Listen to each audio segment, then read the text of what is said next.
पूर्ण परमात्मा सतचरित्र वाला होता है। प्रमाण ऋग्वेद मंडल नंबर 10 सूक्त 4 मंत्र 4। कबीर परमात्मा का चरित्र बिल्कुल पाक साफ है, वे सतचरित्र वाले हैं। दर्शकों, संत रामपाल जी महाराज ने जिस काशी वाले जुलाहे को कबीर परमात्मा बताया है, इसके लिए संत रामपाल जी महाराज ने बिल्कुल ठोस प्रमाण आपके सामने प्रस्तुत कर दिए हैं। संत रामपाल जी महाराज के इन प्रमाणों का समर्थन उन प्रत्यक्ष दृष्टा यानी आई विटनेस महापुरुषों ने भी किया है, जिनमें से कुछ इस प्रकार हैं। कबीर परमात्मा चारों युगों में आते हैं। वह ऊंचे स्वर में बोल बोल कर अपने अमृत ज्ञान की वर्षा करते हैं। चारों युग में संत पुकारे, कूक कहा हम हेल रे, हीरे मोती माणिक बरसे, ये जग चुगता ढेल रे। चारों युगों में परमात्मा कबीर अपनी अच्छी आत्माओं को मिलते हैं। आज हम उन्हीं महान आत्माओं का जिक्र करेंगे जिनको परमात्मा आकर मिले, वह अपना साक्षात्कार कराकर अपनी समर्थता से परिचित करवाया। गवाह नंबर 1, धनी धर्मदास, बांधवगढ़ मध्य प्रदेश। धनी धर्मदास वो महान आत्मा है जिनको परमात्मा कबीर स्वयं आकर मिले और उनसे पवित्र कबीर सागर लिपिबद्ध करवाया। धनी धर्मदास जी का जन्म हिंदू धर्म के वैश्य कुल परिवार में हुआ था। धनी धर्मदास जी के अंदर धार्मिकता कूट कूट कर भरी हुई थी। इसी कारण धनी धर्मदास जी रामकृष्ण जी के कट्टर पुजारी थे। उन्होंने एक रूपदास नाम के वैष्णव साधु को गुरु भी बना रखा था। अपने गुरु रूपदास के मार्गदर्शन करने पर धनी धर्मदास 68 तीर्थ के भ्रमण पर निकले थे। इसी तीर्थ यात्रा के दौरान परमात्मा कबीर जी उन्हें जिंदा महात्मा के रूप में मिले थे और उनको तत्व ज्ञान समझाया था।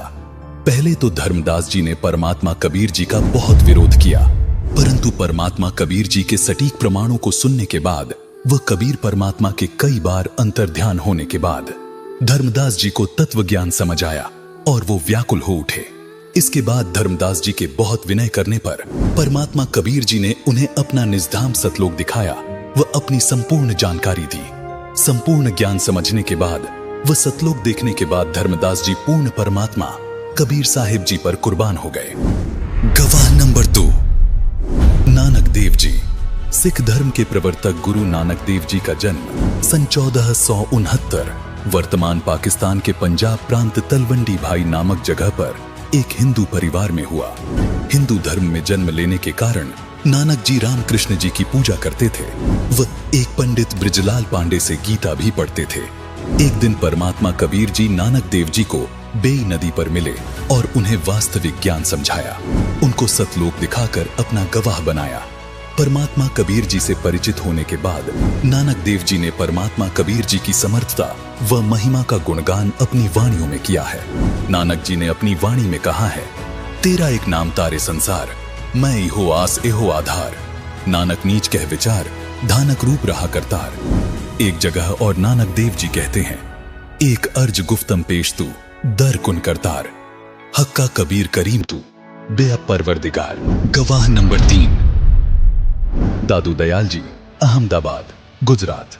संत दादू दयाल जी का जन्म गुजरात प्रांत के अहमदाबाद में विक्रमी संवत 1601 यानी सन 1544 को एक ब्राह्मण परिवार में हुआ था, जिन्हें परमात्मा कबीर जी एक बूढ़े बाबा के रूप में सन 1551 में मिले थे और उन्हें अपना गवाह बनाया। बहुत दयालु स्वभाव होने के कारण दादू जी को दादू दयाल के नाम से जाना जाने लगा। नानक देव जी की तरह दादू दास जी भी कहते हैं, जिन मोह को निज नाम दिया सोई सदगुरु हमार। दादू दूसरा कोई नहीं, कबीर सिरजनहार। एक दिन दादू दास जी बच्चों में खेल रहे थे। वहां पर परमात्मा कबीर जी जिंदा बाबा के रूप में प्रकट हुए और सभी बच्चों को परमात्मा की कथा सुनानी शुरू कर दी। कथा सुनकर दादू दास जी परमात्मा कबीर जी से बहुत प्रेरित हुए और परमात्मा कबीर जी से सतलोक देखने की इच्छा जाहिर की। परमात्मा कबीर जी ने पास खड़े पान के पेड़ से एक पत्ता तोड़ा और उस पत्ते पर अमृत रखकर दादू दास जी को दिया और उन्हें नाम उपदेश भी दिया। उसके बाद परमात्मा कबीर जी दादू दास जी को अपने साथ सतलोक ले गए और अपनी समर्थता से परिचित करवाया। उन्हें भी अपना गवाह बनाया। इसका प्रमाण हमें गरीबदास जी की अमर वाणी में भी देखने को मिलता है। गवाह नंबर 4, गरीबदास जी महाराज, गांव छुड़ानी, जिला झज्जर, हरियाणा। गरीबदास जी महाराज का जन्म सन 1717 वर्तमान हरियाणा प्रदेश के जिला झज्जर के गांव छुड़ानी में हुआ। गरीबदास जी जाट किसान परिवार में जन्मे थे। एक दिन गरीबदास जी अन्य ग्वालों के साथ गाय चराने अपने खेतों में गए थे। उन्हीं खेतों के पास परमात्मा कबीर जी जिंदा बाबा के वेश में कुछ ही दूरी पर प्रकट हुए। वह चलकर गरीबदास जी की तरफ आए। गरीबदास जी के साथ सभी ग्वाले एक पेड़ के नीचे बैठकर अपना भोजन कर रहे थे। सभी ने जिंदा बाबा के वेश में कबीर परमात्मा को भोजन करने को कहा, उनसे आग्रह किया। ग्वालों के आग्रह करने पर परमात्मा कबीर जी ने कहा कि मैं भोजन करके आया हूं। ग्वालों ने कहा कि महात्मा जी भोजन नहीं करोगे तो दूध तो पीना पड़ेगा। ग्वालों की ये बात सुनकर परमात्मा कबीर जी ने कहा कि मैं कुंवारी गाय का दूध पीता हूं।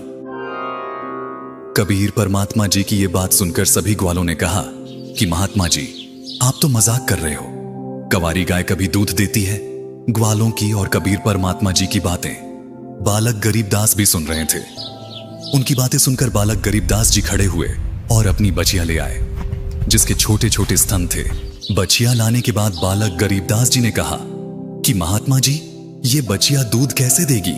ये तो अभी कुंवारी है। परमात्मा कबीर जी ने दूध के लिए एक पात्र मंगवाया। वो उसे बछिया के स्तनों के नीचे रखने को कहा। परमात्मा कबीर जी ने बछिया के कमर पर अपना आशीर्वाद भरा हाथ रखा और देखते ही देखते बछिया के थन लंबे हो गए। थानों से दूध की धार बह चली। पात्र भरने के बाद बछिया के थनों से दूध आना अपने आप बंद हो गया। परमात्मा कबीर जी ने दूध पहले खुद पिया और फिर अन्य गवालों को भी पीने को कहा। बालक गरीबदास जी को छोड़कर बाकी सभी गवालों ने परमात्मा कबीर जी को कहा कि ये जंतर मंत्र वाला दूध है और ऊपर से आपने इस दूध को झूठा कर दिया है। आपकी जात का भी नहीं पता कि आप किस जात के हो, इसलिए हम ये दूध नहीं पिएंगे। गवाले ये बात कहकर दूर चले गए, लेकिन बालक गरीबदास जी वहीं बैठे रहे और परमात्मा कबीर जी को कहने लगे कि लाओ महात्मा जी, ये दूध का प्रसाद मुझे दे दो, पता नहीं फिर कभी नसीब हो या ना हो। ये बात सुनकर परमात्मा कबीर जी मुस्कुराए और बालक गरीबदास जी को दूध का प्रसाद दे दिया। बालक गरीबदास जी ने दूध का प्रसाद पिया और बैठे रहे। परमात्मा कबीर जी ने बालक गरीबदास को अपना ज्ञान बताया, उनको सतलोक के सुखों के बारे में बताया, वहां की व्यवस्था बताई। बालक गरीबदास जी कबीर परमात्मा जी की बातें सुनकर बहुत प्रेरित हुए और परमात्मा कबीर जी से सतलोक देखने की इच्छा जाहिर की। परमात्मा कबीर जी ने बालक गरीबदास जी को नाम उपदेश दिया। वो उनकी आत्मा को शरीर से निकालकर अपने साथ सतलोक ले गए। गवालों ने बालक गरीबदास जी को उठाने की कोशिश की, लेकिन शरीर में आत्मा न होने के कारण बालक गरीबदास जी ने कोई भी प्रतिक्रिया नहीं की। गांव वालों ने बालक गरीबदास जी को मृत मानकर उनके शरीर को चिता पर रख दिया। उधर परमात्मा कबीर जी ने बालक गरीबदास जी को संपूर्ण अध्यात्म से परिचित करवाया। उनको नरक दिखाया, स्वर्ग दिखाया, ब्रह्मा, विष्णु, महेश के लोक दिखाए और आखिर में परमात्मा कबीर जी ने बालक गरीबदास जी को सतलोक दिखाकर उनके अंदर सारा तत्व ज्ञान डालकर वापस शरीर में छोड़ दिया। गांव वालों ने बालक गरीबदास जी को चिता पर रख दिया था और अग्नि देने ही वाले थे। तभी बालक गरीबदास जी के शरीर पर बंधी सारी रस्सियां अपने आप टूट गईं और बालक गरीबदास उठ खड़े हुए। उठते ही बालक गरीबदास परमात्मा कबीर जी से प्राप्त अमृतवाणी तत्व ज्ञान को ऊंचे स्वर में बोलने लगे। पूरा गांव गरीबदास जी महाराज को पागल कहने लगा। सबको लग रहा था कि उस जिंदा बाबा के जंतर मंत्र वाले दूध को पीकर गरीबदास जी पागल हो चुके हैं। 3 वर्ष पश्चात एक गोपाल दास नाम के संत के आग्रह करने पर गरीबदास जी महाराज ने परमात्मा कबीर जी से प्राप्त तत्व ज्ञान व अमृतवाणियां लिखवाई, जो आज सदग्रंथ साहिब के रूप में उपलब्ध है।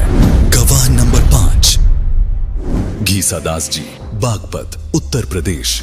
घीसादास जी का जन्म उत्तर प्रदेश के जिला मेरठ, वर्तमान जिला बागपत, गांव खेखड़ा में विक्रमी संवत 1860 यानी सन 1803 में हुआ था। एक दिन घीसादास जी बाहर खेतों में खेल रहे थे। उनकी आयु 7 वर्ष थी। तब अचानक परमात्मा कबीर जी सतलोक से सहशरीर आए और घीसादास जी को दर्शन दिए। परमात्मा कबीर जी ने अपनी प्रिय आत्मा घीसादास जी को पूर्ण परमात्मा की भक्ति करने के लिए कहा और 1 घंटे तक सत्संग सुनाया। आदरणीय घीसादास जी ने परमात्मा कबीर जी के मुख कमल से सतलोक तथा सतपुरुष की महिमा सुनी और सतलोक की सैर करने की इच्छा व्यक्त की। परमात्मा कबीर जी ने घीसा दास जी को मंत्र उपदेश दिया तथा उनकी आत्मा को शरीर से निकालकर अपने साथ सतलोक ले गए। बालक घीसा दास जी अचेत हो गए। अगली सुबह बालक घीसा दास जी को जब होश आया तब उन्होंने सभी को बताया कि कबीर प्रभु स्वयं जिंदा बाबा के रूप में मुझे आकर मिले थे। परमात्मा कबीर जी ने घीसा दास जी को भी अपना गवाह बनाया। गवाह नंबर 6। सन 1244 में परमात्मा कबीर जी समस्त्रवेश के रूप में रूमी को मिले थे। एक दिन रूमी अपने शागिर्दों को हौज के किनारे पढ़ा रहे थे। तभी समस्त्रवेश के रूप में परमात्मा कबीर जी वहां आए और किताबों की ओर इशारा करते हुए पूछने लगे, ये क्या है? रूमी ने परमात्मा कबीर को उत्तर दिया कि बाबा, ये वो है जो तू नहीं जानता। ये सुनकर समस्त्रवेश के रूप में कबीर परमात्मा ने रूमी की सारी इल्मी किताबों को हौज में धक्का दे दिया और एक एक करके सारी किताबें पानी से बाहर निकाल कर रख दी। रूमी ने देखा कि एक भी किताब गीली नहीं हुई थी, बल्कि उन किताबों से सारा रेत बाहर निकल रहा था। ये देखकर रूमी ने समस्त्रवेश के रूप में कबीर परमात्मा को कहा कि बाबा, ये क्या है? परमात्मा कबीर जी ने उत्तर दिया कि ये वो है जो तू नहीं जानता, और वहां से चले गए। अगले दिन दोबारा रूमी और परमात्मा कबीर जी की मुलाकात हुई। परमात्मा कबीर जी के तर्क सुनकर रूमी अपने घोड़े से नीचे गिर गया। उसके बाद कई बार परमात्मा कबीर जी समस्त्रवेश के रूप में रूमी से मिलते रहे और उनको तत्व ज्ञान समझाते रहे, जिससे रूमी की परमात्मा में अजब कसक बनी। परमात्मा कबीर जी की याद में रूमी पागल से हो गए। रूमी ने परमात्मा कबीर जी से ज्ञान प्राप्त करके भक्ति शुरू की व अपनी परंपरागत साधना त्याग दी। रूमी ने परमात्मा कबीर जी के ज्ञान से प्रभावित होकर एक किताब भी लिखी, जिसका नाम है दीवाने कबीर। गवाह नंबर 7। जंबेश्वर जी, संरथल, राजस्थान। बिश्नोई धर्म के प्रवर्तक श्री जंबेश्वर जी महाराज का जन्म गांव पीपासर, राजस्थान प्रांत में भारतवर्ष में हुआ। इनका भक्ति स्थल समराथल राजस्थान में है। संत जंबेश्वर जी को परमात्मा कबीर जिंदा बाबा के रूप में गांव समराथल में मिले थे। इसका प्रमाण हमें जंबेश्वर जी की वाणियों में भी देखने को मिलता है। जंबेश्वर जी अपनी वाणी में कहते हैं, दिल दिल आप खुदाबंद जाग्यो, सब दिल जाग्यो सोई, जो जिंदो हज काबे जाग्यो, थल सिर जाग्यो सोई। संत जंबेश्वर जी ने बताया है कि जिस समय मोहम्मद जी हज के लिए मक्का में गए थे, उस समय परमात्मा कबीर जिंदा महात्मा के रूप में हजरत मोहम्मद जी को काबा मक्का में मिले थे और उनको जगाया था कि मंदिर मक्का आदि तीर्थ स्थानों पर चक्कर लगाने से परमात्मा नहीं मिलता। परमात्मा प्राप्ति के लिए मंत्र जाप की आवश्यकता है। आगे वाणी में संत जंबेश्वर जी ने यह भी बताया है कि वही परमात्मा थल सिर समराथल राजस्थान प्रांत में आया और मुझे जगाया। गवाह नंबर 8। शेख फरीद। शेख फरीद एक महान भगत आत्मा थे। उनके जन्म से ही भक्ति के प्रबल संस्कार थे। इन्हीं संस्कारों की वजह से एक गुरु द्वारा दी गई शिक्षा की कठिन से कठिन तप करना चाहिए, उससे परमात्मा प्राप्ति होती है। इसलिए शेख फरीद जी कठिन तप करते थे। परमात्मा के दर्शन के उद्देश्य से शेख फरीद जी कुएं में उल्टे लटक जाया करते थे। नाम मात्र आहार किया करते थे। शरीर अस्थि पिंजर रह गया था। परमात्मा में इतनी दृढ़ आस्था देखकर एक दिन परमात्मा कबीर जी उनके पास जिंदा महात्मा के रूप में गए और उन्हें कुएं से बाहर निकाल लिया। परमात्मा कबीर जी ने शेख फरीद को वास्तविक ज्ञान बताया कि घोर तप से परमात्मा प्राप्ति नहीं होती। शेख फरीद जी परमात्मा कबीर जी के ज्ञान को सुनकर प्रभावित हुए व कबीर साहिब जी से नाम उपदेश लिया। शेख फरीद जी ने परमात्मा कबीर जी से सतनाम प्राप्त किया व उसका जाप किया। उसके बाद परमात्मा कबीर जी ने उन्हें सार शब्द दिया, जिसको प्राप्त करके शेख फरीद जी ने अपना जीवन सफल बनाया तथा सतलोक चले गए और पूर्ण मोक्ष प्राप्त किया। गवाह number 9। Timur Lang. Timur Lang एक लोहार था। परमात्मा कबीर जी उन्हें एक जिंदा साधु के रूप में मिले थे। एक दिन तैमूर लंग बकरी चरा रहे थे। उस समय उनकी उम्र 18 वर्ष थी। तभी परमात्मा कबीर एक जिंदा साधु रूप बनाकर तैमूर लंग के पास गए, उनसे मिले। तैमूर लंग इतने गरीब थे कि उनके पास कभी खाने को रोटी होती तो कभी नहीं। फिर भी तैमूर लंग ने परमात्मा कबीर जी को भोजन ग्रहण करने को कहा और परमात्मा कबीर को भोजन करवाया। भोजन करने के बाद परमात्मा कबीर जी ने तैमूर लंग को बकरी बांधने वाली बेल से 7 बार मारा और उन्हें 7 पीढ़ी के राज का आशीर्वाद दे दिया। इसी कारण परमात्मा कबीर के आशीर्वाद से धीरे धीरे तैमूर लंग ने इराक, ईरान, तुर्किस्तान पर कब्जा कर लिया। फिर भारत पर भी अपना शासन जमा लिया। दिल्ली के राजा ने तैमूर लंग की पराधीनता गुलामी स्वीकार नहीं की। तैमूर लंग ने उसे भी मार भगाया। बाबर तैमूर लंग का तीसरा पोता था। उसके बाद औरंगजेब तक तैमूर लंग के वंशजों ने दिल्ली पर शासन किया। औरंगजेब के बाद तैमूर लंग का राज्य टुकड़ों में बंट गया। इसका प्रमाण हमें गरीबदास जी की वाणी में भी देखने को मिलता है। गरीबदास जी अपनी वाणी में कहते हैं, रोटी तैमूर लंग को दिन्ही, ताते सात बादशाही लिन्ही। एक दिन तैमूर लंग शिकार पर गया था, वर्द हो गया था। परमात्मा कबीर जी दोबारा उसी जिंदा साधु का वेश बनाकर तैमूर लंग से मिले। उसको समझाया कि भक्ति कर राजा, नहीं तो नरक में गिरेगा। भूल गया वो दिन जब एक ही रोटी थी घर पर। उसी समय तैमूर लंग परमात्मा कबीर जी के चरणों में गिर गया, दीक्षा ली, राज्य पुत्र को दे दिया। 10 वर्ष और जीवित रहा। वह परमात्मा कबीर जी द्वारा बताई भक्ति की। गवाह नंबर 10, हजरत मूसा जी। हजरत मूसा जी यहूदी धर्म के व्यवस्थापक के रूप में जाने जाते हैं। काल ब्रह्म ने उन्हें ज्ञान बताया तथा पाक पुस्तक तौरत नाजिल की। उसी आधार से उन्होंने अपने आप को सबसे ज्यादा इल्म वाला मान लिया। इसी कारण जब एक दिन हजरत मूसा सत्संग फरमा रहे थे तो उनसे एक सत्संगी ने पूछा कि हे मूसा, आज के दिन जमीन पर सबसे ज्यादा इल्म रखने वाला शख्स कौन है? हजरत मूसा ने बड़े गर्व से उत्तर दिया, मैं। काल ब्रह्म को मूसा का ये अंदाज बिल्कुल पसंद न आया और कहा कि मूसा, तेरी यह बात सुनकर मुझे बहुत दुख हुआ। दर्शकों, पवित्र बाइबल में 3 पुस्तकों का समावेश है। तौरत, जबूर और इंजील का संग्रह है पवित्र बाइबल। पवित्र कुरान शरीफ और पवित्र बाइबल का ज्ञान देने वाला यही अल्लाह है। कुरान शरीफ ज्ञानदाता। सूरह काफ 18 आयत 60 से 82 में हजरत मूसा जी को कह रहा है कि अल खिज्र के सामने तुम्हारा ज्ञान कुछ भी नहीं है। दर्शकों, ये अल खिज्र कोई और नहीं, खुद कबीर देव अथवा कबीर परमात्मा थे।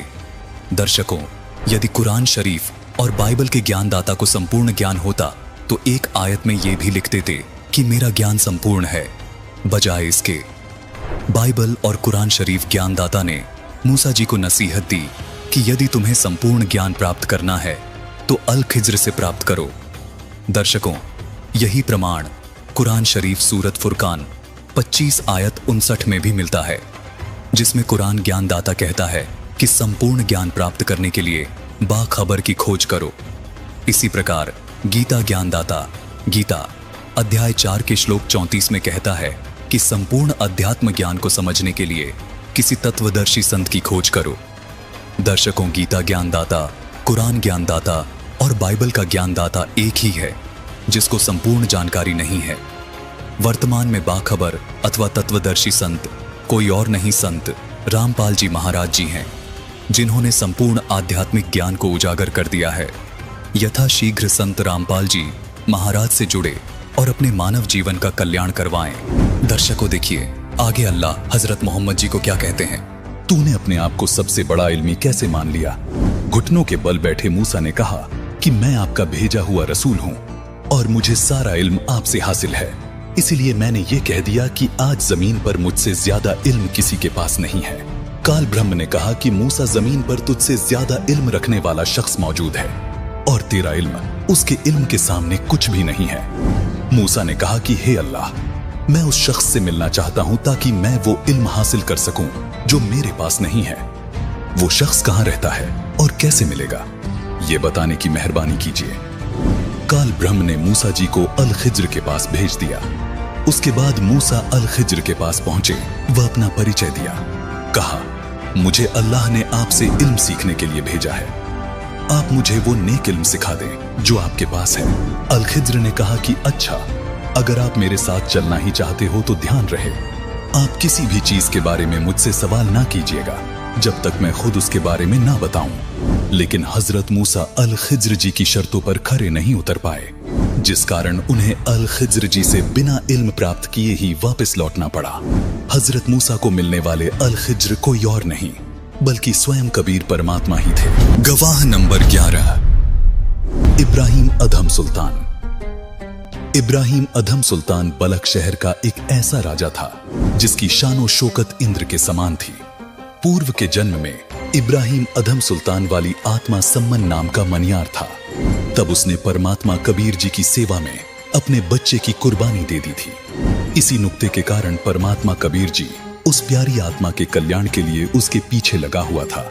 परमात्मा कबीर जी ने अब्राहम अधम सुल्तान को माया रूपी दलदल से निकाला, उन्हें मूल ज्ञान व मोक्ष दिया। परमात्मा कबीर जी इब्राहिम अधम सुल्तान को जिंदा बाबा के रूप में उनके पूर्व जन्म के प्रबल संस्कारों के कारण मिले थे।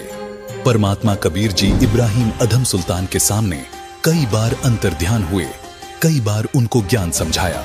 तब कहीं जाके इब्राहिम अधम सुल्तान ने अपना राज्य त्यागा और परमात्मा कबीर जी के द्वारा बताई भक्ति की तथा मोक्ष को प्राप्त हुए। इसका प्रमाण हमें गरीबदास जी महाराज की वाणियों में भी देखने को मिलता है। संत गरीबदास जी ने अपनी वाणी में कहा है कि सुल्तानी के सर लगा, बल्ख बुखारा दिया त्याग, जिंदे के चोले मिले, दुनिया सत बैराग। अमर लोक से सतगुरु आए, रूप धरा कारवाना, ढूंढत ऊट महल में डोले, भूजत शह बियाना। 16 सहज सुहेली छोड़ी, 18 लाख तुराना, सतगुरु शब्दे लई फकीरी, इब्राहिम सुल्ताना। हीरे मोती मुक्ता छोड़े, अरबो दिव्य खजाना, 70 खान 72 उम्रे, तजे अमीर दीवाना। चढ़त गयंत इंद्र की न्याय, सूरज अरथ छिपाना, सेना संग रल दल बादल, गरद जात आसमाना। 10 दिशा को मक्का फिरिया, चरणों बांध कुराना, दास गरीब कबीर पुरुष को अमर किए सुल्ताना।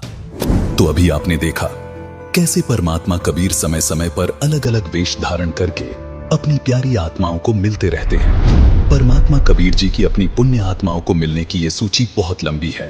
नामदेव, रामदेव पीर, हजरत मोहम्मद, मीराबाई जैसी बहुत सारी पुण्यात्माओं को भी परमात्मा कबीर जी मिले व सत्य ज्ञान समझाया, वास्तविक भक्ति विधि बताई। कबीर साहिब समय समय पर अन्य रूप धारण करके लीला करते हैं, जिसको आम जन साधारण समझ नहीं पाता। उन्हें आम संत मानकर अनदेखा करने की भूल कर बैठता है। वैसे ही आज कबीर परमात्मा संत रामपाल जी महाराज के रूप में लीला कर रहे हैं। तमाम महापुरुषों ने कबीर परमात्मा की महिमा का वर्णन किया है, लेकिन जितने सरल, साधारण और प्रामाणिकता के साथ संत रामपाल जी महाराज ने कबीर साहिब जी को पूर्ण परमात्मा साबित किया है, ऐसा सिर्फ खुद परमात्मा कबीर ही कर सकते हैं। दर्शकों, संत रामपाल जी महाराज ने पवित्र चारों वेदों से तथा श्रीमद् भगवद गीता जी से तथा प्रत्यक्ष दृष्टा महापुरुषों की वाणी से प्रमाणित कर दिया है कि वेदों में बताया गया कवि या कबीर देव वो काशी वाला कबीर जुलाहा ही है। दर्शकों, वेदों और गीता जी तथा सूक्ष्म वेद व प्रत्यक्ष दृष्टा महापुरुषों की वाणियों से संत रामपाल जी महाराज ने काशी वाले कबीर को परमात्मा सिद्ध कर दिया है। अब यदि किसी को ये भ्रम हो कि वेदों और गीता जी में बताए गए लक्षण विष्णु जी, ब्रह्मा जी या शिव जी पर भी खरे उतर सकते हैं, तो आइए आपकी ये शंका भी दूर कर देते हैं। दर्शकों, गीता जी व वेदों में बताए गए परमात्मा की महिमा के ये लक्षण न तो श्री विष्णु जी की जीवनी में देखने को मिलते हैं और न ही उन्हीं के अवतार श्री राम व श्री कृष्ण जी की जीवनी में देखने को मिलते हैं, तथा ये लक्षण शिव जी की जीवनी में और ब्रह्मा जी की जीवनी में भी देखने को नहीं मिलते। ये सब देवता अविनाशी नहीं है। इन तीनों देवताओं की तो जन्म व मृत्यु होती है। अगर आपको संशय है तो चलिए आपको प्रमाण भी दिखा देते हैं। ये है श्रीमद् देवी भागवत पुराण।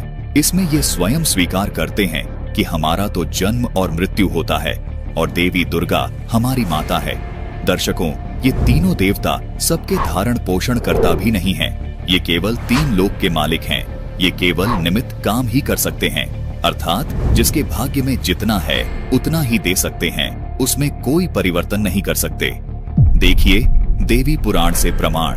दर्शकों, इन तीनों देवताओं की जीवनी में ऐसा भी कोई प्रमाण देखने को नहीं मिलता कि इन देवताओं में से किसी भी देवता की परवरिश कुंवारी गाय से हुई हो, जिसके बारे में ऋग्वेद मंडल नंबर 9 सूक्त 1 मंत्र 9 में बताया गया है। दर्शकों, इन तीनों देवताओं में से किसी भी देवता ने कवियों जैसा आचरण भी नहीं किया, जिसके बारे में ऋग्वेद मंडल नंबर 9 सूक्त 96 मंत्र 16 से 18, ऋग्वेद मंडल नंबर 9 सूक्त 94 मंत्र 1 में, ऋग्वेद मंडल नंबर 9 सूक्त 95 मंत्र 2 में बताया गया है। श्रीमद् भगवद गीता अध्याय 4 श्लोक 32 में बताया गया है। दर्शकों, तीनों देवताओं के पास संपूर्ण अध्यात्म ज्ञान यानी तत्व ज्ञान भी नहीं है। प्रमाण के लिए श्रीमद् भगवत गीता अध्याय 4 श्लोक 34 देखिए, जिसमें गीता जी का ज्ञान देने वाला प्रभु, जिसको ये सभी धर्म गुरु श्री कृष्ण बताते हैं, वो स्वयं कह रहा है कि हे अर्जुन, उस तत्व ज्ञान को तू किसी तत्वदर्शी संत से जाकर पूछ। उस ज्ञान को समझने के लिए उस तत्वदर्शी संत को दंडवत प्रणाम कर। वो संत ही तुझे संपूर्ण अध्यात्म ज्ञान बता सकते हैं। दर्शकों, ये तीनों देवतागण ईश यानी भगवान भी नहीं हैं। इसका प्रमाण श्री शिव पुराण में है कि काल ब्रह्म ने अपने पुत्रों से कहा है कि तुम ईश नहीं हो, ईश यानी परमात्मा नहीं हो। दर्शकों, ये तीनों देवतागण सबके धारण पोषण करने वाले भी नहीं हैं। गीता जी का ज्ञान जिस प्रभु ने बोला, जिसको ये श्री कृष्ण कहते हैं, उसने गीता अध्याय 15 के श्लोक 17 में, गीता अध्याय 8 श्लोक 9 में अपने से अन्य किसी परम अक्षर ब्रह्म को सबका धारण पोषण करने वाला बताया है। दर्शकों, वेदों में बताया गया है कि परमात्मा की परवरिश की लीला कुंवारी गाय के दूध से होती है। इन तीनों देवताओं की जीवनी में ये भी देखने को नहीं मिलता कि इनकी परवरिश कुंवारी गाय के दूध से हुई हो। इसलिए वेदों में बताए गए परमात्मा के लक्षण इन देवताओं पर खरे नहीं उतरते। दर्शकों, गीता ज्ञान देने वाला, जिसको ये श्री कृष्ण जी कहते हैं, वो परमात्मा नहीं है। प्रमाण गीता अध्याय 15 श्लोक 17 में गीता ज्ञान देने वाले ने अपने से अन्य परमेश्वर को सबका धारण पोषण करने वाला कहा है और उसी को पुरुषोत्तम कहा है, उसी को परमात्मा कहा है, उसी को वास्तव में अविनाशी परमेश्वर परमात्मा कहा है। पूर्ण परमात्मा का लक्षण है कि वो अंतर्यामी तथा सर्वज्ञ होता है, सब कुछ जानने वाला होता है। इस लक्षण को ब्रह्मा, विष्णु और महेश पर सेट करके देखते हैं। दर्शकों, ब्रह्मा जी इस लक्षण पर खरे नहीं उतरते, क्योंकि देवी पुराण के 3 स्कंद में प्रमाण है कि नारद जी जब ब्रह्मा जी से पूछते हैं कि सृष्टि की उत्पत्ति कैसे हुई, तो ब्रह्मा जी नारद जी को कहते हैं कि बेटा, मैं इस प्रश्न का क्या उत्तर दूं? मुझे स्वयं नहीं पता कि मैं इस अगाध जल में कहां से उत्पन्न हो गया, कौन मेरा रक्षक है। इसका मतलब ब्रह्मा जी को सृष्टि की रचना का ज्ञान भी नहीं है और न ही अपने जन्म की यथार्थ स्थिति का ज्ञान है। इसका मतलब ये हुआ कि ब्रह्मा जी सर्वज्ञ नहीं है। अब विष्णु जी पर इस लक्षण को सेट करके देखते हैं। दर्शकों, हैरानी की बात है कि विष्णु जी भी सर्वज्ञ नहीं है, क्योंकि जब विष्णु जी त्रेता युग में श्री राम के रूप में जन्म लेते हैं और जब रावण द्वारा उनकी पत्नी सीता जी का अपहरण कर लिया जाता है, तो उन्हें मालूम नहीं चलता कि उनकी पत्नी को कौन उठा ले गया। जंगल में वन्य जीव जंतुओं और वनवासियों से माता सीता जी के बारे में पता लगाने का प्रयास करते नजर आते हैं। इसका मतलब श्री राम अर्थात श्री विष्णु जी भी सर्वज्ञ नहीं हैं। अब यही लक्षण शिव जी पर सेट करके देखा तो पाया कि श्री शिव जी भी सर्वज्ञ नहीं हैं। वो भी सब कुछ भूत व भविष्य की पूरी जानकारी रखने में असमर्थ नजर आए।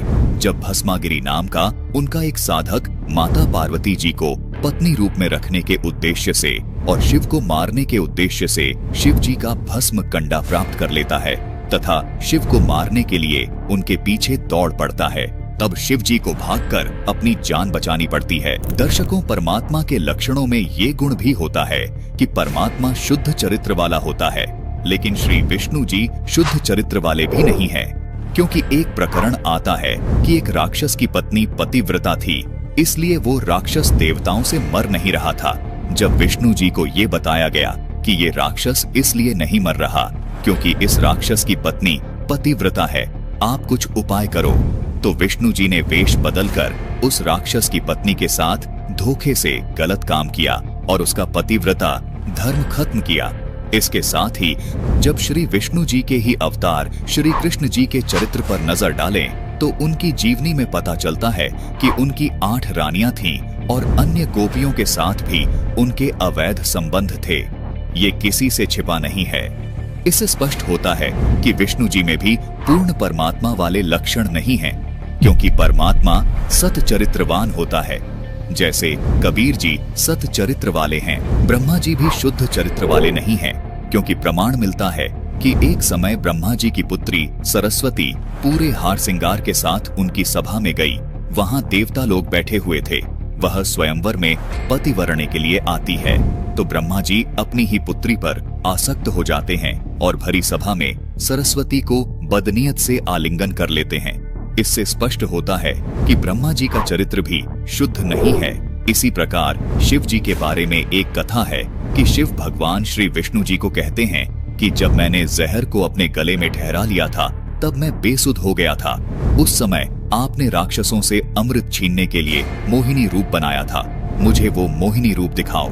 विष्णु जी के लाख मना करने पर भी जब शिव नहीं माने तो विष्णु जी ने वो मोहिनी रूप बनाया। उस मोहिनी पर आसक्त होकर शिव जी अपना आपा खो बैठे और काम वासना के वशीभूत होकर अपना वीर्य स्खलित कर लिया। इस बात से ये सिद्ध होता है कि शिव जी भी शुद्ध चरित्र वाले नहीं थे। इससे सिद्ध होता है कि वेदों के अनुसार, गीता जी के अनुसार, संतों की वाणियों के अनुसार तथा अन्य शास्त्रों के अनुसार केवल कबीर साहिब जी ही पूर्ण परमात्मा सिद्ध होते हैं। परमात्मा के जो लक्षण सभी शास्त्रों में बताए गए हैं वो केवल कबीर परमात्मा पर ही खरे उतरते हैं। दर्शकों, इन देवताओं के चरित्र को जानते हुए भी हम इनका पूर्ण सम्मान करते हैं क्योंकि ये 3 लोक के प्रधान देवता हैं। सर्व मानव को इनकी साधना करनी पड़ती है जिसके बदले ये हमें हमारे कर्मों का फल देते हैं। आपको उदाहरण के माध्यम से समझाते हैं। महात्मा गांधी की जीवनी में लिखा है कि भारत को आजाद कराने के लिए महात्मा गांधी जी कई बार जेल गए। बहुत सी यातनाएं भी उन्होंने सही और भारत को स्वतंत्र करवा के ही छोड़ा, जिस कारण भारत की जनता के लिए यह इतने सम्मानित है कि आज तक उनकी फोटो भारत के नोटों पर छपी हुई है। दर्शकों, महात्मा गांधी जेल गए पर उसे उनके चरित्र पर कोई फर्क नहीं पड़ा क्योंकि उन्होंने भारत की आजादी में सहयोग करके भारत की जनता पर उपकार किया था। महात्मा गांधी जी की जीवनी में एक ऐसा वाक्य है जो उन्हीं की डायरी से प्रमाणित है। कहा जाता है कि महात्मा गांधी जी जवान लड़कियों को अपने बिस्तर पर नग्न अवस्था में सुलाते थे तथा स्वयं भी उसी बिस्तर पर नंगे सोते थे। उन्होंने अपनी डायरी में लिखा है कि वह एक 19 वर्ष की लड़की के साथ निवस्त्र सोते थे, जिसकी सफाई में उन्होंने इसी डायरी में लिखा है कि मैं अपने ब्रह्मचर्य की परख करने के लिए ऐसा करता था। दर्शकों, ब्रह्मचारी को अपने ब्रह्मचर्य की जांच की आवश्यकता नहीं होती है। इस तरह की गतिविधियों के कारण ही महात्मा गांधी जी की हत्या भी कर दी गई थी। फिर भी महात्मा गांधी जी के चरित्र को अनदेखा करके भारत के नागरिक महात्मा गांधी जी का पूरा सम्मान करते हैं क्योंकि भारतीय करेंसी पर उनकी फोटो छपी हुई है। ना चाहते हुए भी उनका सम्मान करना भारत के नागरिकों की मजबूरी है। दर्शकों, महात्मा गांधी के इस प्रकरण की वीडियो का लिंक हमने डिस्क्रिप्शन बॉक्स में दे दिया है। आप वहां से जाकर इस प्रकरण की पूरी सच्चाई देख सकते हैं। दर्शकों, जिस प्रकार भारत का नागरिक महात्मा गांधी जी के चरित्र को जानकर भी उनका सम्मान करता है, ठीक इसी प्रकार हमें इन तीनों देवताओं ब्रह्मा, विष्णु और शिव जी तथा उनके अवतारों के चरित्र को जानते हुए भी इनका पूरा सम्मान करना पड़ता है क्योंकि यह तीनों देवता हमारे शरीर में मौजूद कमल चक्र में छपे हैं, यानी हमारे कमल चक्र में विराजमान है। दर्शकों, हम आपको स्पष्ट करना चाहते हैं कि हम सभी देवी देवताओं का पूर्ण सम्मान करते हैं। हमारा कहना यह बिल्कुल नहीं है कि इन देवताओं में कोई पावर नहीं है, इनकी कोई शक्ति नहीं है। हम इस बात को स्पष्ट कर चुके हैं कि ये तीनों देवता हमारे लिए सम्मानीय हैं। संत रामपाल जी महाराज कहते हैं कि तीनों देवा कमल दल बसे, ब्रह्मा, विष्णु, महेश। प्रथम इनकी वंदना, फिर सुन सद्गुरु उपदेश। ये 3 लोक के स्वामी हैं। एक एक विभाग में एक एक गुण के ये प्रधान है। स्वर्गलोक, पाताल लोक, पृथ्वी लोक पर इनकी सत्ता है, लेकिन संपूर्ण ब्रह्मांडों का मालिक केवल परम अक्षर ब्रह्म कबीर देव ही है, जिसको संत रामपाल जी महाराज संत भाषा में कबीर परमात्मा कहते हैं। दर्शकों, आपसे पुनः निवेदन है कि इन सभी देवी देवताओं की और पूर्ण परमात्मा की संपूर्ण जानकारी प्राप्त करने के लिए डिस्क्रिप्शन बॉक्स में दिए गए लिंक पर क्लिक करके संपूर्ण सृष्टि रचना वीडियो को अवश्य देखिए। दर्शकों, आप संत रामपाल जी महाराज के प्रवचनों पर न सही, लेकिन अपने पवित्र शास्त्रों को कदापि अनदेखा नहीं कर सकते। ये सभी गूढ़ रहस्य संत रामपाल जी महाराज ने हमारे पवित्र शास्त्रों से ही बताए हैं। दर्शकों, जैसे रामचरितमानस के बालकांड के दोहा नंबर 147 की चौपाई नंबर 1 और 2 पढ़ने से ही स्पष्ट हुआ कि ये लच्छी शब्द लक्ष्मी जी का बोध करवाता है। ये स्पष्ट न होते भी प्रसंग से ही स्पष्ट हुआ कि ये लच्छी शब्द लक्ष्मी है, यानी श्री विष्णु जी की पत्नी माता लक्ष्मी जी के बारे में है। इसी प्रकार वेदों में गीता में परमात्मा के लक्षण बताए हैं, उस प्रसंग से ही स्पष्ट हो गया है कि ये जो कवि या कबीर शब्द लिखा है वह कबीर परमात्मा ही है, क्योंकि पवित्र वेदों व पवित्र गीता जी में बताए सभी लक्षण केवल कबीर परमेश्वर पर ही खरे उतरते हैं। दर्शकों, कबीर ही कबीर परमात्मा है। इसकी पुष्टि खुद संस्कृत के इन ज्ञाताओं ने भी की है। ये है अगस्त्य संहिता, जिसके संपादक हैं पंडित भवनाथ झा। इसके प्रस्तावना पेज पर ही इन्होंने स्वीकार किया है। प्रथम 131वें अध्याय में रामानंद आचार्य के अवतार का उपक्रम वर्णित है तथा 132वें अध्याय में श्री रामानंद आचार्य जी के सभी 12 शिष्यों अर्थात 12 शिष्यों के साथ उनके अवतार ग्रहण का वर्णन है। दर्शकों, इस लेख से हम आपको सिर्फ इतना स्पष्ट करना चाहते हैं कि इन्हीं संस्कृत के विद्वानों ने कबीर को संस्कृत में कबीर लिखा है। ये तो सर्वविदित है कि कबीर जी स्वामी रामानंद जी के शिष्य थे। उसी के विषय में इस पुस्तक में एक लेख है। आइए हम उस लेख पर चलते हैं। देखिए, इस लेख में इन्होंने कबीर को कैसे लिखा है। ये है अगस्त्य संहिता का 266 नंबर पृष्ठ। इस पृष्ठ पर 40 नंबर श्लोक में कबीर जी को कबीर करके लिखा है। कबीर अस्तु लिखा है। यहाँ अनुवाद में स्पष्ट कबीर लिखा है। हम यहाँ सिर्फ आपको ये स्पष्ट करना चाहते हैं कि जिस कबीर को ये तमाम धर्म गुरु व ब्राह्मण वेदों में कबीर मानने से इनकार करते हैं, उसी कबीर को ये ब्राह्मण स्वयं संस्कृत में कबीर लिखते हैं। अब आप ही विचार कीजिए, अगर संत रामपाल जी महाराज वेदों में लिखे कबीर देव को कबीर परमात्मा बोलते हैं तो क्या गलत बोलते हैं, जबकि उन्होंने कबीर साहिब जी के परमात्मा होने के सैकड़ों प्रमाण दिए हैं। इसलिए संत रामपाल जी महाराज वेदों में लिखे कवि या कबीर को कबीर परमात्मा कहते हैं। जैसे रामचरितमानस में अनुवादक ने लच्छी को लक्ष्मी किया है, उसी तरह संत रामपाल जी महाराज जी ने वेदों और गीता जी में लिखे कवि कबीर या कबीर को काशी वाला जुलाहा कबीर बताया है।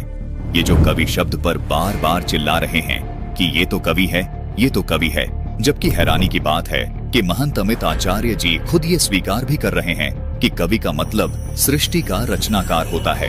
ये वेद के जिस मंत्र को ये बता रहा था कि ये देखो ये कवि नहीं लिखा हुआ, ये गलती से कवि लिख दिया, से तो कबीर देव होना चाहिए था। भगवान का क्या कवि होते हैं? अरे मूर्खो, कवि का अर्थ होता है रचनाकार। इस संसार की जो रचना करी है वो परमपिता परमेश्वर ने रचना करी है, इसलिए परमात्मा को कवि की भी संज्ञा दी जाती है। तो महाशय जी, सृष्टि का रचनाकार कोई कवि नहीं होता, वो कबीर परमात्मा ही है। उसे चाहे आप कवि कह लो या कबीर कह लो। जैसे रामचरितमानस में इस लच्छी शब्द को आप लच्छी ही कहते रहो, ये फिर भी माता लक्ष्मी का ही बोध करवाएगा। इसी प्रकार वेदों में जहाँ भी परमात्मा की महिमा चल रही है और वहाँ पर कवि या कबीर लिखा है तो समझ लीजिए वो परमात्मा का नाम है, जिसको संत भाषा में कबीर परमात्मा कहा जाता है। वे अनाड़ी व्यक्ति होते हैं जो आंखों प्रमाण देखकर भी सच स्वीकार नहीं करते। आज यही स्थिति आपकी है। आपको शास्त्रों का कोई ज्ञान है नहीं और आप दोष देख रहे हैं एक ऐसे संत के ज्ञान में जिन्होंने सभी पवित्र धर्मों के पवित्र शास्त्रों के गूढ़ रहस्यों को विस्तार से भक्त समाज के रूबरू कर दिया है, जिनके ज्ञान का लोहा आज पूरा विश्व मान रहा है।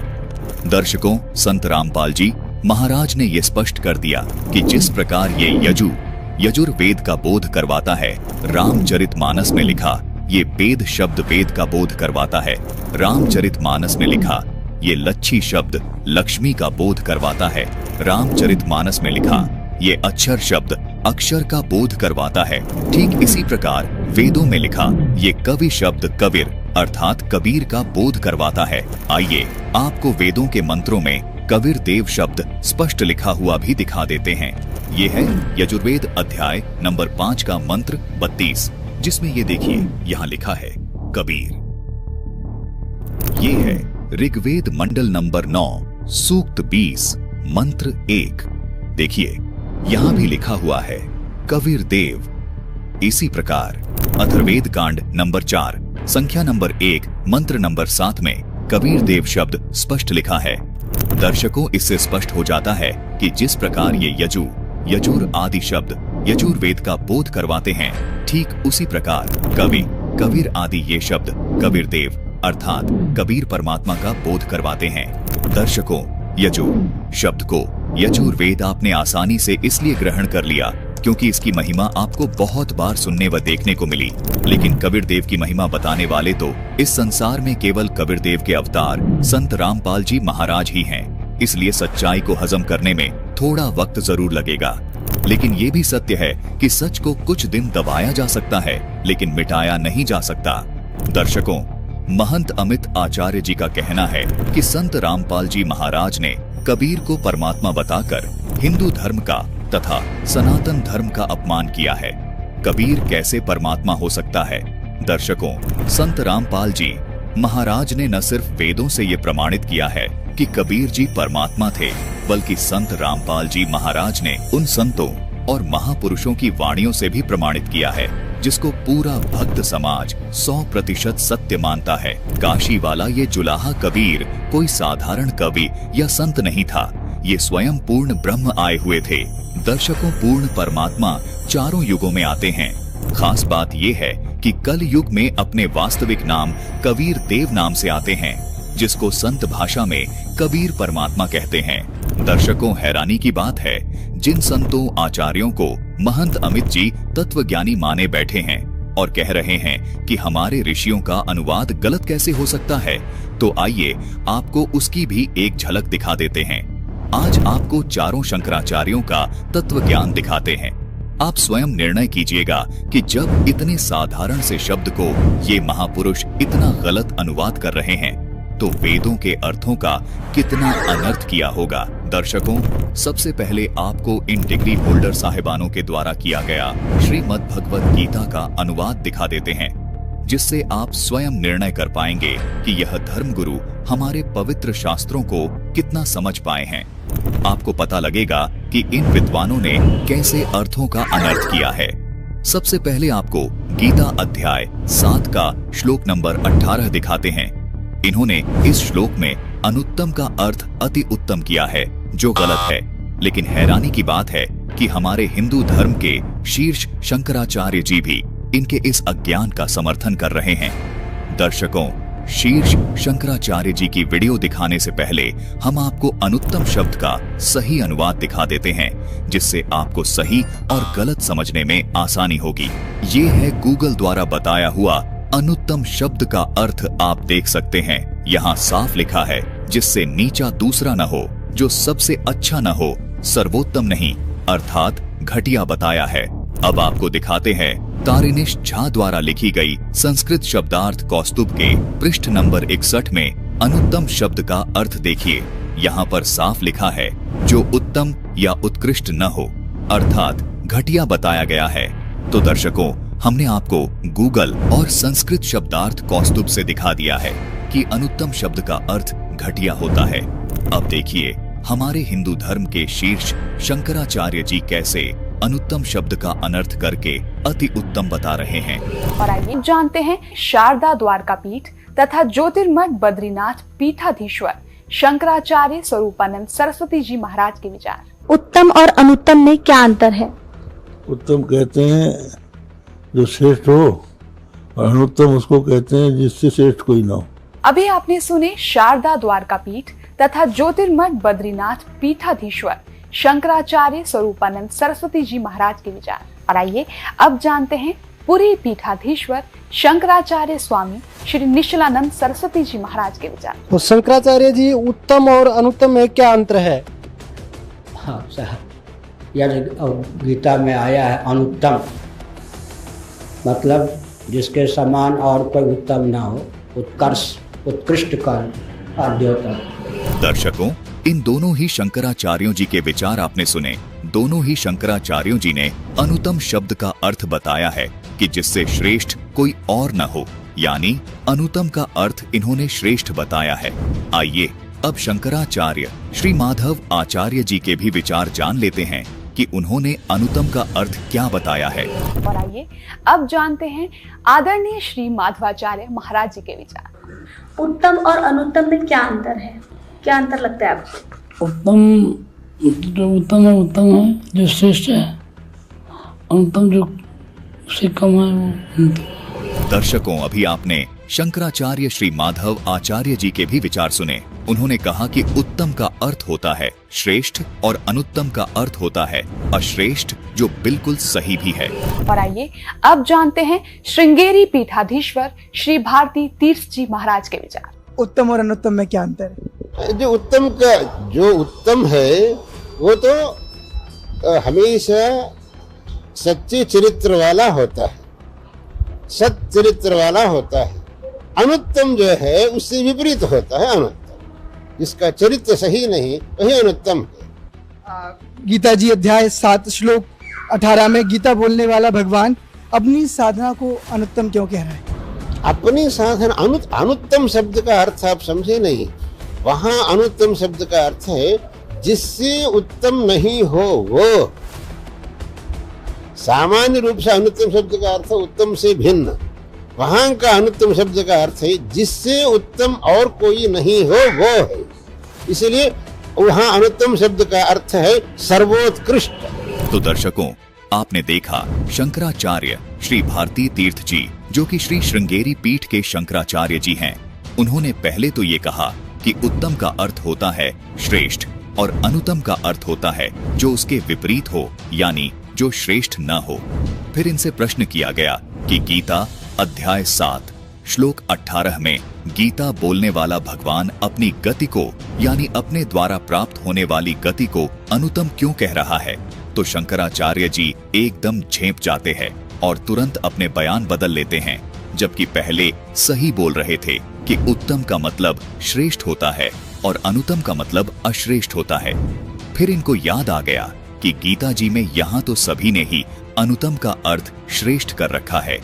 फिर अपने दिमाग का बैलेंस खो दिया और उसी भेड़ चाल में खुद भी शामिल हो गए और बड़ी तेजी से झूठ बोल दिया कि अनुत्तम का मतलब है जिससे श्रेष्ठ कोई और ना हो, उसे अनुत्तम कहते हैं।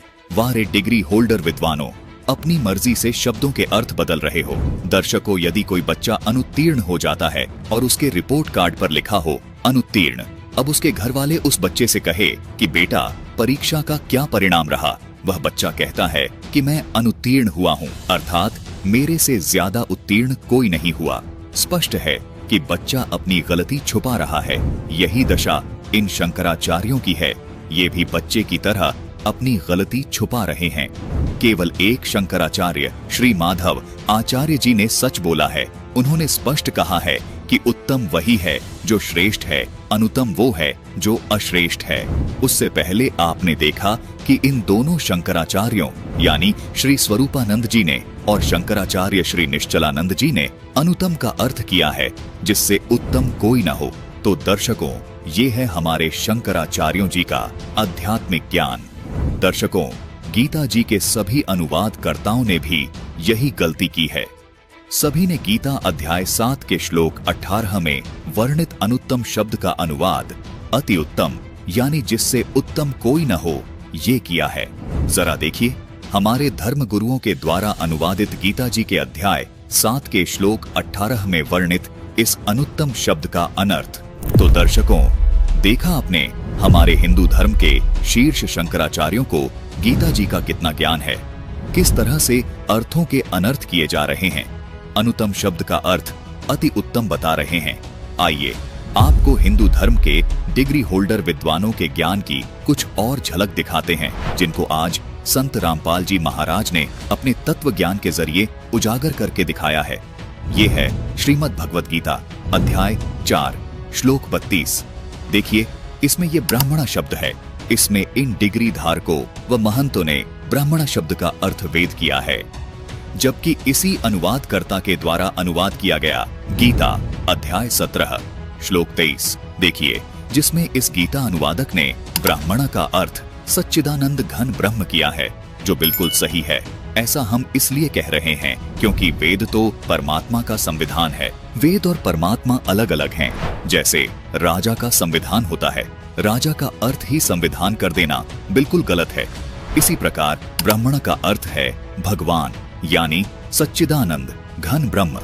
इसका अर्थ वेद कर देना बिल्कुल गलत है, जबकि इसका अर्थ करना चाहिए था सच्चिदानंद घन ब्रह्म, जो कि यहाँ बिल्कुल ठीक किया है। दर्शकों, इन डिग्रीधारी महंतों के द्वारा किए गए शब्दों के अनर्थ का एक और प्रमाण दिखाते हैं। ये है गीता अध्याय 18 श्लोक 66।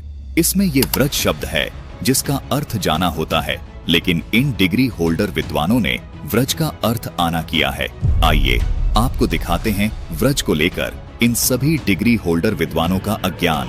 अब यहाँ सभी अनुवादकर्ताओं ने बट्ठा बैठा रखा है। सभी ने कहा कि व्रज माने आजा, आना, जबकि व्रज माने जाना होता है। पहले इस शब्द कोश से क्लियर करते हैं। अब देखिएगा, संस्कृत हिंदी कोश वामन शिवराम आपटे द्वारा इसका संग्रह किया गया है और यह है मोतीलाल बनारसी दास पब्लिशर्स प्राइवेट लिमिटेड दिल्ली से प्रकाशित है। इसके 993 पृष्ठ पर व्रज माने जाना, चलना, प्रगति करना, विदा होना। व्रज माने आना नहीं होता। गो माने जाना है तो उसका अर्थ आना हो ही नहीं सकता। एक सीधी सी बात है। इंग्लिश वर्ड है गो, उसका अर्थ होता जाना, उसका अर्थ कम नहीं हो सकता। अगर कोई कम करता है तो उसने कोई ज्ञान नहीं। व्रज माने जाना है तो उसका आना जिसने किया है उनको कति ज्ञान नहीं, उन्हें अनर्थ कर दिया। तो आपने देखा कि शब्दकोश में तो व्रज का अर्थ जाना ही है। अब देखते हैं हिंदू धर्म गुरुओं द्वारा अन्य अनुवादित गीता का ये श्लोक। अभी आप देख रहे हैं स्वामी ज्ञानानंद द्वारा अनुवादित गीता। अभी आप देख रहे हैं स्वामी राम सुखदास द्वारा अनुवादित गीता। अभी आप देख रहे हैं आसाराम बापू द्वारा अनुवादित गीता। अभी आप देख रहे हैं सुधांशु जी महाराज द्वारा अनुवादित गीता। अभी आप देख रहे हैं भक्ति वेदांत स्वामी प्रभुपाद द्वारा अनुवादित गीता। दर्शकों, कमाल की बात है, भक्ति वेदांत स्वामी प्रभुपाद इस्कॉन वालों ने संस्कृत के शब्दों का अर्थ करते हुए व्रज का मतलब जाना ही किया है। ये देखिए, इससे एक बात यह भी प्रमाणित होती है कि संत रामपाल जी महाराज व्रज का मतलब जाना जो बताते हैं वो बिल्कुल सही है, जो कि संस्कृत हिंदी शब्दकोश के अनुसार ठीक है। लेकिन हैरानी की बात यह है कि अध्यात्म ज्ञान की कमी के कारण स्वामी प्रभुपाद जी ने भी भावार्थ करते समय व्रज का अर्थ आना कर दिया, क्योंकि इनको भी भगवान श्री कृष्ण से ऊपर जो भगवान है उसका ज्ञान नहीं है, इसलिए व्रज का अर्थ भावार्थ करते समय आना कर दिया। ये आपने देखी 5 सुप्रसिद्ध धर्म गुरुओं द्वारा अनुवादित गीता, जिसमें सभी ने व्रज का अर्थ आना किया हुआ है, जो कि शब्दकोश से मिलान नहीं करता, जिससे स्पष्ट होता है कि गीता का ज्ञान किसी को नहीं है। अब देखते हैं संत रामपाल जी महाराज द्वारा अनुवादित गीता। अभी आप देख रहे हैं संत रामपाल जी महाराज द्वारा अनुवादित गीता। दर्शकों, गीता अध्याय 18 के श्लोक 66 का सही अनुवाद संत रामपाल जी महाराज द्वारा किया गया है। दर्शकों, ये देखकर हो सकता है किसी को ये बात हजम नहीं हो रही हो कि हमारे गुरुजन गलत अनुवाद कैसे कर सकते हैं, तो आपकी संतुष्टि के लिए इस व्रज शब्द की पुष्टि कुछ और प्रमाणों से करते हैं। क्या व्रज का अर्थ अन्य सदक ग्रंथों में जाना ही है या आना है? ये देखिए प्रमाण विष्णु पुराण, शिव पुराण, वाल्मीकि रामायण से 3 अलग अलग धर्म ग्रंथों से प्रमाण देख रहे हैं। यहाँ पर व्रज शब्द संस्कृत में है, साथ ही हिंदी अनुवाद किया गया है जिसमें साफ शब्दों में व्रज का अर्थ जाना ही किया है। इससे पूर्ण रूप से सिद्ध हो गया कि गीता ज्ञान देने वाला किसी अन्य प्रभु अर्थात श्री कृष्ण जी से बड़े भगवान की शरण में जाने को कह रहा है। तो दर्शकों, देखा आपने जिन धर्म गुरुओं को महंत अमित आचार्य जी पूर्ण विद्वान और डिग्री होल्डर माने बैठे हैं, उनके ज्ञान का स्तर सिर्फ इतना ही है। जिनको व्रज शब्द का अर्थ नहीं पता, अनुत्तम शब्द का अर्थ नहीं पता,